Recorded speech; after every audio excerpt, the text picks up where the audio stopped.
BJP కార్యాలయంలో ఈట్ల రాజేందర్ మాట్లాడుతున్నారు. Live లో చూద్దాం.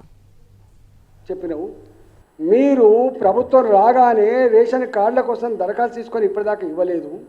రేషన్ కార్డు ప్రింట్ చేసేయడానికి ఈ హైటెక్ యుగంలో 7 నెలలు పడుతుంది, ఇవ్వలేదు. అంటే రేషన్ కార్డు తెల్ల రేషన్ కార్డు రావడానికి 3.5 ఎకరాలే, అంటే 3.5 ఎకరాల పైబడి తరి పొలం ఉన్న వాళ్ళకు రేషన్ కార్డు ఉండదు కాబట్టి రుణమాఫీ చెయ్యవు. 7 ఎకరాల మెట్ట భూమి ఉంటే రేషన్ కార్డు రాదు కాబట్టి అంతకంటే ఎక్కువ ఉంటే నువ్వు దీనికి ఇవ్వవు. రేషన్ కార్డు కొత్త వాళ్ళకు 10 ఏళ్ళ నుంచి వస్తలేవు కాబట్టి కుటుంబాలు ఏర్పడ్డప్పటికి కూడా, కుటుంబాలు వేరుగా జీవిస్తున్నప్పటికి కూడా పాస్ పుస్తకాలు భూములు విడిపోయిన ప్రకారంగా పంచుకున్నప్పటికి కూడా ఒకటే రేషన్ కార్డు ఉంటుంది కాబట్టి ఒకరికే ఇస్తావు తప్ప విడిపోయిన కొడుకులకు నువ్వు భూమి ఇచ్చే ప్రసక్తి, నువ్వు రైతు బంధు ఇచ్చే ప్రసక్తి లేదు. అంటే పొమ్మనక పొగబెట్టినట్టు తప్ప ఎగబెట్టుడు తప్ప ఇంకోటి లేదు.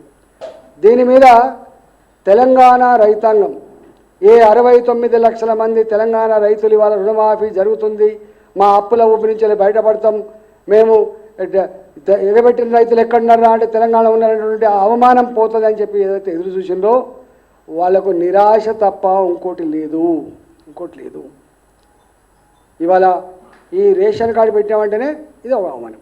రెండవది, ప్రభుత్వ ఉద్యోగి రేషన్ కార్డు ఉండదు, రిటైర్డ్ ఉద్యోగులు రేషన్ కార్డు ఉండదు, ఆర్టీసీ కార్మికులు రేషన్ కార్డు ఉండదు, చివరికి అవుట్సోర్సింగ్లో పనిచేసే 12,000 13,000 ఉద్యోగులు రేషన్ కార్డు ఉండదు, సింగరేణి కార్మికులు రేషన్ కార్డు ఉండదు, రాదు రేషన్ కార్డు. అంటే వీళ్ళందరూ కూడా ఊర్లల్లో 2 ఎకరాలు 3 ఎకరాలు భూమి కలిగి ఉండి ఆ మట్టిని నమ్ముకొని ఊరిని వదిలిపెట్టలేక, ఆ వ్యవసాయ బంధాన్ని విడిచిపెట్టలేక వ్యవసాయం చేస్తున్నావు. వాళ్ళందరికీ నువ్వు ఎగనామం పెట్టినట్లు లెక్క, అంటే నువ్వు ఇవ్వనట్లు లెక్క. నువ్వు రైతు రుణమాఫీ చేయవు. ఇవాళ అంటున్నారు ఎవరైతే ఇన్కమ్ ట్యాక్స్ పే చేస్తున్నారో వాళ్ళకు కూడా నువ్వు ఇవ్వమని అంటున్నావు. ఇన్కమ్ ట్యాక్స్ ఇవాళ పెద్ద కంపెనీలు మాత్రమే ఇన్కమ్ ట్యాక్స్ పే చేస్తలేవు.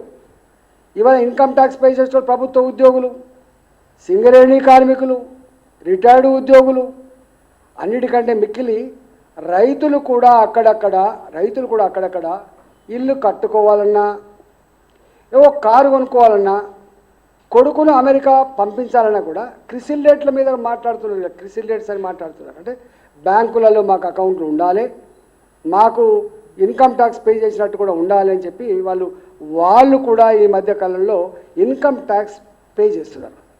5,000 పే చేస్తారా, 10,000 పే చేస్తారా అంటే ఇన్కమ్ ట్యాక్స్ పే చేస్తున్నారనే పేట నిజమైన భూమిని నమ్ముకున్న రైతులందరికీ కూడా నువ్వు ఎగనామా పెట్టే ప్రయత్నం చేస్తున్నావు.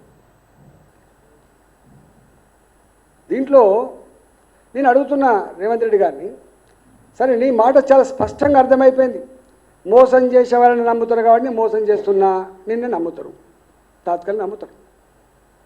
నేను అడుగుతున్నా, ఏ సోనియా గాంధీ గారి పుట్టినరోజు సందర్భంగా ఇస్తా అని చెప్పినవో, దేవత అని చెప్పినవో, దేవత మీద ప్రమాణం చేసిన మీరు మొన్న జోగులాంబ, మా యాదగిరి నరసింహ, మా వేమరాడ రాజన్న, మా భద్రాద్రి రాముడు, అన్ని దేవతల మీద శివలాల్ మహారాజు అన్ని దేవతల మీద కూడా ప్రమాణం చేశారు.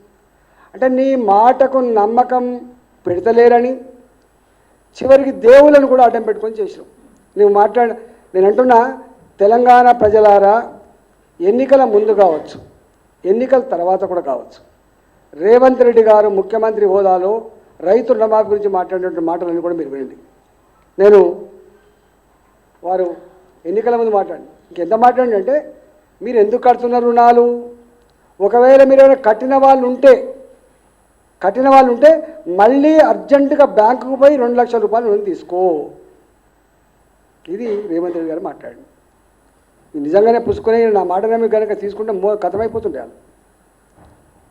చివరికి రైతులు అక్కడక్కడ రీషెడ్యూల్ చేసుకున్నారు. బ్యాడ్ ఉండద్దు, బ్యాంకుకు బ్యాడ్ అకౌంట్స్ ఉండొద్దని, రైతులు కూడా బ్యాడ్ పేరు రావద్దని చెప్పి మళ్ళీ రాబోయే కాలం రుణం పొందాలన్నా లేకపోతే ఇంకేమైనా కావాలన్నా ఆ క్రిసిల్ రేట్ తగ్గిపోద్దని చెప్పేసి రీషెడ్యూల్ చేసుకుంటారు. రీషెడ్యూల్ చేసుకున్న రైతాంగాన్ని రుణమాఫీ ఉండదు. ఎన్ని నిబంధనలకి ఇక ఒక్కదానికి రేషన్ కార్డు కానీ సగం పోయింది, ఇన్కమ్ ట్యాక్స్ కానీ ఇంకో 20% పోయింది.